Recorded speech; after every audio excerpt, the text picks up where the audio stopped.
I met a traveler from an antique land who said, "Two vast and trunkless legs of stone stand in the..." Ozymandias romantic যুগের অন্যতম বিখ্যাত কবি PB শেলির একটি বিখ্যাত sonnet. এই সনেটে কবি মরুভূমিতে প্রাপ্ত ফেরাউনের একটি বিশাল ভাস্কর্যের মাধ্যমে দেখিয়েছেন যে all things of great and small will parish.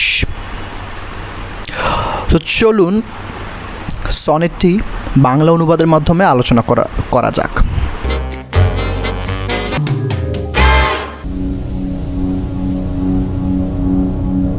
I met a traveler from an antique land who said,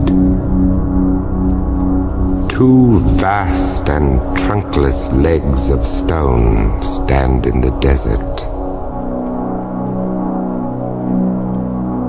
Near them on the sand, half sunk, a shattered visage lies, whose frown and wrinkled lip and sneer of cold command." ওকে, প্রথমে I met a traveller from an antique land. Antique শব্দের অর্থ হচ্ছে প্রাচীন।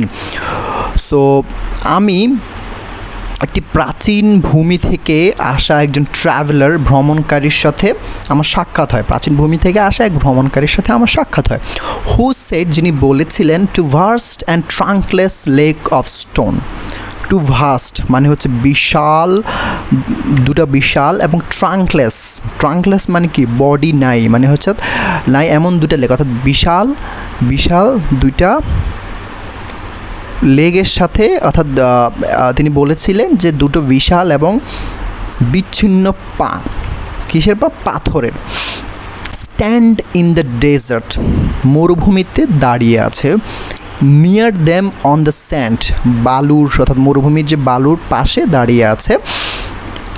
Half sunk a shattered visage, visage শব্দটির অর্থ হচ্ছে মুখমণ্ডল, shattered মানে চূর্ণ বিচূর্ণ, হাফ সাঙ্ক মানে অর্ধ ডুবন্ত, তার মানে হচ্ছে অর্ধ ডুবন্ত চূর্ণ বিচণ্ড একটি মুখমণ্ডল লাইস শুয়ে আছে। এই যে মুখমণ্ডলটা অর্ধ ডুবন্ত চূর্ণ বিচূর্ণ শুয়ে আছে।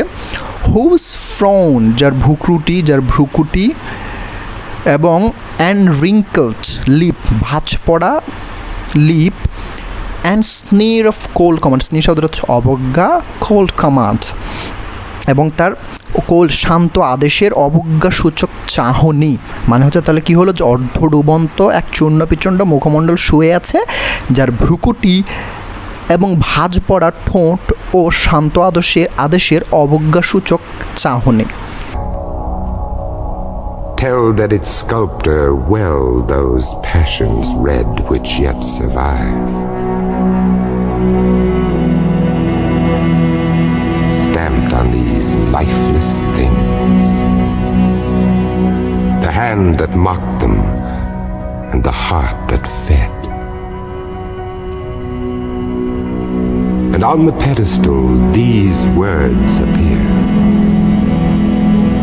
"My name is Ozymandias, King of Kings." ওকে, এরপরে হচ্ছে যে tell that it's sculptor, sculptor শব্দের অর্থ ভাস্কর।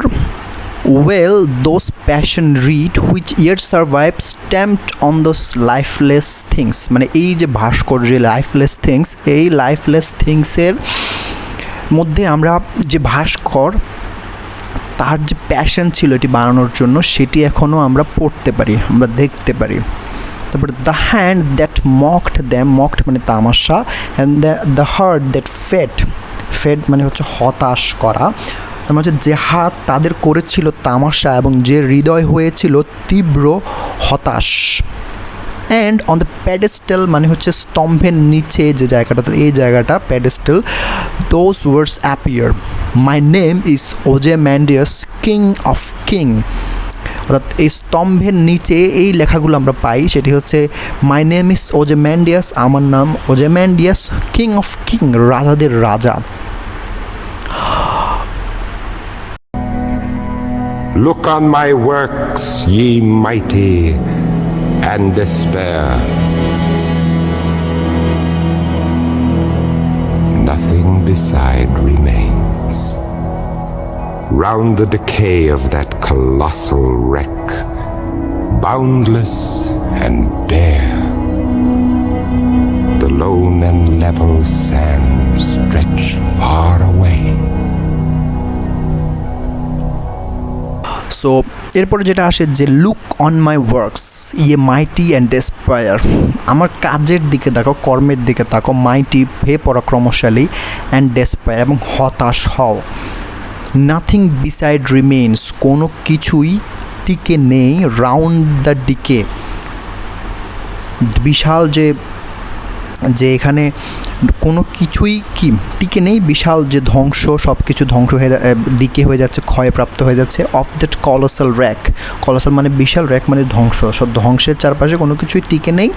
সো সব কিছু কি বাউন্ডলেস অ্যান্ড বেয়ার, সব কিছু বাউন্ডলেস মানে হচ্ছে সীমাহীন, বেয়ার মানে হচ্ছে নগ্ন।